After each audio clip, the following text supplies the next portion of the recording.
अस्सलाम वालेकुम दोस्तों, मेरा नाम है लियो, मेरे साथ हमेशा की तरह मौजूद है दाऊद और आप देख रहे हैं जी इस वक्त हमारा शो। किसको देखना बनता है। दूसरे लोग से बात करने जा रहे हैं। बात करेंगे जी आज आपके साथ कि इंडिया वर्सेस पाकिस्तान का मैच तो खत्म हो गया, लेकिन पीछे अपनी बहुत सी कहानियां छोड़ गया। हैंड शेक जो नहीं देखने को मिला और ये बड़ा नॉर्मली कम होता है।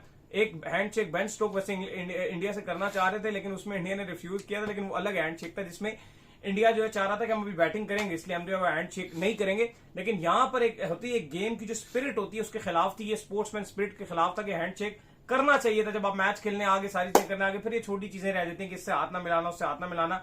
लेकिन इंडिया ने हाथ नहीं मिलाया, जिसका बड़ा डिस्कस किया जा रहा है। इस पर गुफ्तगू करेंगे। तो अगर आप हमारे चैनल पर पहली बार चैनल को सब्सक्राइब करें, साथ ना भूलिएगा। बात का आगाज करते हैं नंबर खबर के साथ जो कॉन्फ्रेंस आ रही है। तो भाईजान हैंड शेक जो है वो नहीं देखने को मिला, ठीक है। और अफरीदी का भी बताएं, बड़ा शाहिद खान अफरीदी भी बड़ा गुस्सा है इस हार को लेकर। तो अब पाकिस्तान में ये बात होना शुरू हो गई है कि आप ये छोड़िए हैंड शेक मैंड शेक ये सब चीजें जो है ना आपको पहले से पता थी। ये सब चीजें आपको पता थी कि यार ये वो चीजें होनी है। होना ये चाहिए था कि आप गेम जीत के अपने करैक्टर शो करते, फिर उनको आप नीचे लगाते अपने। देखो बात यही है। अब शायद आफरीदी भी जिस तरह से गुस्सा दिखाई दिए, वो यही बात कर रहे थे कि यार इंडियन टीम ज्यादा प्रेशराइज थी। आपके ऊपर क्या प्रेशर था यार, जो आप इतना डर रहे थे। हाँ। जो आपके हाथ पांव फूले हुए थे, साइम अयूब बुखलाए हुए थे बैटिंग करते हुए।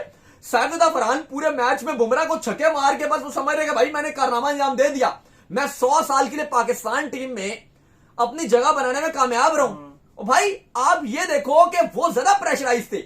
उनके मीडिया ने, कोई पाकिस्तान मीडिया के साथ हमेशा वो कोलैब करते हैं, टाकरा पाकिस्तान वर्सेस इंडिया या मार्का या महामुकाबला, वो उन्होंने नहीं किया।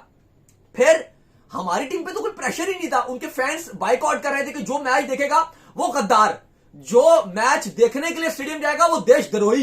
ये ट्रेंड चल रहा था इंडिया में। सही है। तो यार प्रेशर तो उनके ऊपर था। वो अफरीदी कह रहे हैं भाई प्रेशर उनके ऊपर था और हार आप गए। वो और हार प्रेशर तो को ऐसा यूटिलाइज कर गए कि उस प्रेशर के अंदर वो जीत को अपनी आर्मी को डेडिकेट कर गए, सब फैंस के दिल जीत गए, पॉलिटिकली भी जो है वो अपनी तमाम चीजों को साफ सुथरा करके निकल गए।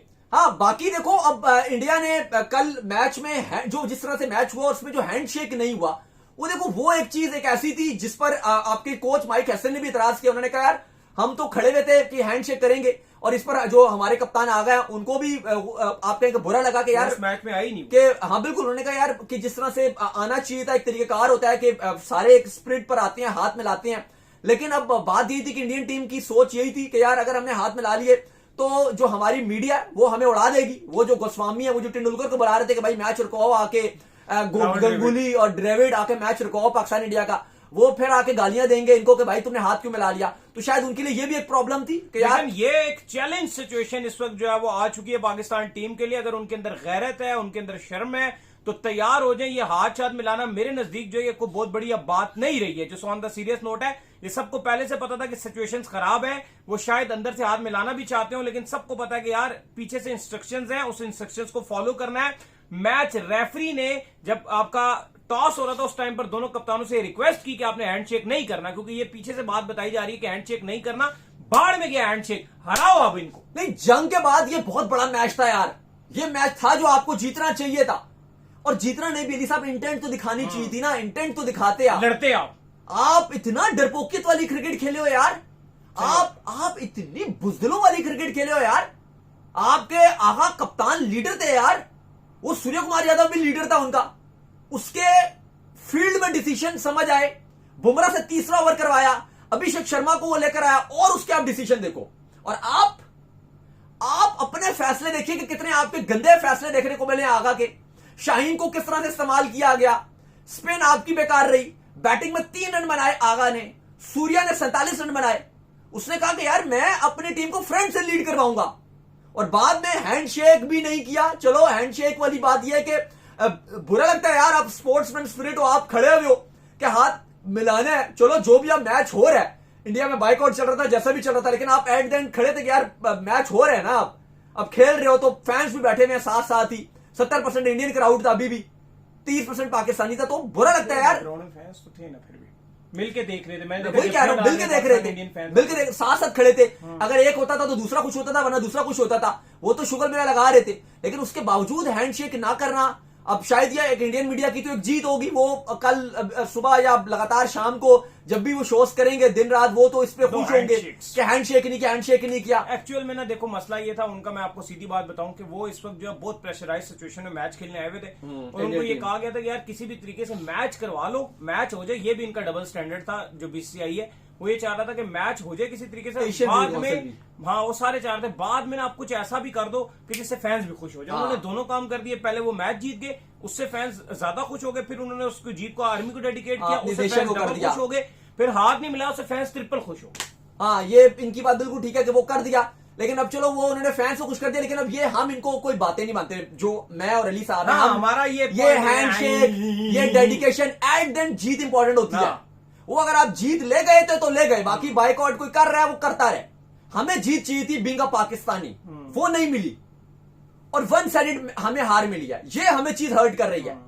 शायद आफरीदी ने बात कही है ना यार, आप मुर्गी के दिल, चिकन हार्ट से नहीं क्रिकेट खेल सकते ना मैच जीत सकते हो, ऐसा ही आपको दिल बड़ा रखना पड़ेगा यार। आप बड़े दिल से क्रिकेट खेलो, एग्रेसिव इंटेंट के साथ जाओ। अभिषेक शर्मा ने क्या खास किया है? शाहीन ने क्या, उन्होंने तारीफ किया शायद आफरीदी ने अभिषेक शर्मा की कि यार वो लड़का जिस इंटेंट से खेलने के लिए आया। शाहीन की बात इन्होंने की कि शाहीन ने भी तो बताया ना आपके खिलाड़ियों को कि भाई अग्रेसिव खेलो। भाई मैं कुलदीप को छक्का मार सकता हूं, मैं चक्रवर्ती को छक्का मार सकता हूं, तुम्हारे हाथ बंधे हुए नहीं है। मैं हार्दिक को मार सकता हूं, साइम को बताया शाहीन शाह अफरीदी ने। तो भाई अभिषेक शर्मा ने आपके शाहीन को अटैक किया, उसने आपके स्पिनर अबरार को मारा। अच्छा आपने हार्दिक की बात की, शोएब अख्तर हार्दिक के बारे में बात कर रहे थे, उसमें भी उन्होंने ये कहा देखो हार्दिक में अंदर एक चाह है कि मैं वर्ल्ड का बेस्ट ऑलराउंडर बनूंगा। आपको किसी ने रोका तो नहीं है, और कहते हैं सबसे हार्ड टाइम वो अपने ऊपर लेता है। बॉलिंग में अगर आप देखो तो बनता था उसको दुबई में बॉल करना, आया फ्रंट से लीड किया, डिलीवर किया, आउट किया साइम को, इससे पहले बाबर को आउट किया, T20 वर्ल्ड कप में क्लासन को आउट किया। उसके अंदर क्या ऐसी खास बात है? बॉलिंग में तो हमें पता है उसका स्किल इतना अच्छा नहीं है, लेकिन उसके अंदर एक जिगरा है, एक दिल है कि वो कहता है मैं आऊंगा कर दूंगा, दो मुझे मैं अपने ऊपर लूंगा। नहीं वही बात है ना, ऊपर कोई लेता ही नहीं है। तो वो अफरीदी की बात है ना कि आप जिगरे से तो खेलो, आप डर रहे हो यार। सूर्य कुमार यादव एग्रेसिव इंटेंट से खेला, अभिषेक शर्मा एग्रेसिव इंटेंट से खेला, कुलदीप उनका बहादुरी के साथ स्पिन, लाइन और लेंथ पकड़ के गेंद डालता है। आपका सुफियान नकीम कुट खा रहा है, आपका साइम कुट खा रहा है, 3 विकेट जरूर मिले, आपका नवाज कुट खा रहा है, मेरा मैच विनर। चलो हमने बड़ी तारीफ भी की थी, अफगानिस्तान से जीता था, लेकिन भाई वो वापस बैक इन फॉर्म इंडिया के अगेंस्ट आए, भाई का वापस कॉन्फिडेंस खराब और वापस आपको बिल्कुल एक गंदी किस्म की जीत मिली है। बाकी हम जितना मर्जी बोलते रहे, हार मिली है, जीत नहीं मिली। सॉरी हमें उनको गंदी जीत मिली है, हमें गंदी हार मिली है। जीत नहीं मिली, उनको सही जीत मिली है। इतनी बड़ी जीत मिली है तो गंदी जीत हो गई। अच्छा अब मेरी बात सुने आप, अब हमने देखो अंपायरिंग पे भी हम बात कर रहे थे कि यार अंपायरिंग बहुत पुअर अंपायरिंग इंडिया के हक में बहुत फैसले जा रहे थे, लेकिन अब बात यह एंड में आप ये जो मर्जी रोना रोते रहो कि जी अंपायरिंग अच्छी नहीं हुई, जी हाथ नहीं मिलाया एंड में, ये हो गया वो हो गया। भाई उन्होंने 15 ओवर में मैच जीत लिया, यही बात है, ये इंपॉर्टेंट फैक्ट है। एंड में आप क्रिकेट खेलने आओ, आपके लिए जीत इंपॉर्टेंट होती है। अब देखना अब क्या होना है, अब इस इंडियन टीम के साथ क्या होगा। अभी ना उनकी मीडिया बाइकआउट कर रही थी, फैंस उनका बाइकआउट कर रहे थे। कल मैं देख रहा, परसों में देख रहा था कि काफी उनके शोज चल रहे थे, बड़े जी रगड़ा लगा रहे हैं, जो खेलेगा वो फलाना ढिमकाना, ये अब तारीफों के पुल बांधेंगे। अब ना उन्होंने दिल भी जीत लिया इंडियन टीम ने। अब वही लोग वापस आके जो बाइकआउट वाले थे, जो डिफरेंट थे, वो सब लाइन और लेंथ में आना शुरू हो जाएंगे और वो अब तारीफ भी करेंगे। तो उन्होंने एक तीर से 2 निशाने मार दिए, जीत भी ले ली और जो उन पर क्रिटिसिज्म हो रहा था, आधे लोग क्रिटिसाइज कर रहे थे, उनका उन्होंने दुख भी खत्म कर दिया कि भाई आज हो जी हम जीत गए। तो ये उन्होंने काम कर दिया और हम इस टाइम मुंह लटकाए हुए बैठे हुए हैं, चेहरे हमारे गिरे हुए हैं, हम तमाम करके बैठे हुए थे, ढोल वाले लगा के बैठे हुए थे, माहौल बनाया हुआ था जी जीत हासिल करेंगे। लेकिन अब जो हकीकत बात है कि अब शाम वाले मैच में हम दुआ मांगेंगे कि ओमान जो है वो जीत जाए, यूएई को हरा दे, क्योंकि अगर आज यूएई जीत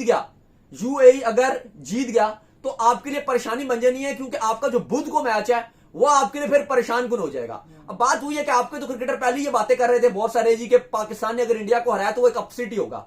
सब ये बात करते हैं यार वो तो अपसेट होगा क्योंकि उनकी टीम इस टाइम बहुत अच्छी जा रही है। हमारे प्लेयर्स बैटिंग में भी, हम अफगानिस्तान के अगेंस्ट भी 140 मुश्किल से कर रहे थे, हम तो यूएई के अगेंस्ट भी बैटिंग नहीं कर पा रहे थे, हम तो ओमान के अगेंस्ट भी फारिग हो गए थे। तो उन्होंने आपको तीनों शोबों में, बल्कि मैं कहूंगा 5 शोबों में, बैटिंग, बॉलिंग, फील्डिंग, कप्तानी, फिर उसके अलावा जो स्पिन डिपार्टमेंट है उसमें भी उन्होंने हर मार्के में हमें बताया, आउट क्लास किया कि हम अपना 15 रुकनी स्क्वाड लाए हैं और सारे हमारे पास कॉन्फिडेंट और मैच विनर है। आप कंफ्यूजन के साथ 17 रुकनी स्क्वाड लेकर आए हो और आपको पता ही नहीं है कि हमने क्या कॉम्बिनेशन खिलाना है। ना आपको पता है कि फहीम का स्टीम में क्या रोल है, ना आपको पता है मोहम्मद हारिस का स्टीम में क्या रोल है, ना आपके ओपनर समझ आ रहे हैं, ना आपको आपके स्पिनर समझ आ रहे हैं, ना आपका मिडिल ऑर्डर सेटल है। आप आधे आधे कंफ्यूज हो। आधे फैंस रो रहे हैं यहां पे कि बाबर रिजवान को लाना चाहिए था, आधे कह रहे नहीं उनके बगैर भी हार रहे थे। मतलब ना आप क्लियरिटी में ही नहीं हो। टू बी वेरी ऑनेस्ट, आप क्लियरिटी में नहीं हो कि आपका क्या कॉम्बिनेशन होना चाहिए था, क्या होना चाहिए था। बाकी ठीक है, सारे बोल रहे हैं, आपके क्रिकेटर तपे हुए हैं। अभी हम बात करते हैं शोएब अख्तर भी, वसीम अकरम भी, शाहिद आफरीदी भी, जवाम उल हक भी, शोएब मलिक भी, वकार यूनुस भी, सब आपके क्रिकेटर्स बात करें कि यार आप एक्चुअली हारे अपने माइंडसेट से हो। स्किल लेवल पे बहुत डिफरेंस है। उनकी टीम बहुत ऊपर नजर आई स्किल में, हमारी टीम स्किल वाइज बहुत नीचे नजर आई। तो चले उम्मीद करते हैं इसका शो आपका पसंद है। वीडियो को लाइक कीजिए, हमारे चैनल को सब्सक्राइब कीजिए, साथ ही बेल आइकन को बजाइए। एक और काम कर लीजिए, हमारे फेसबुक फॉलो कीजिए, डिस्क्रिप्शन में। Bye bye.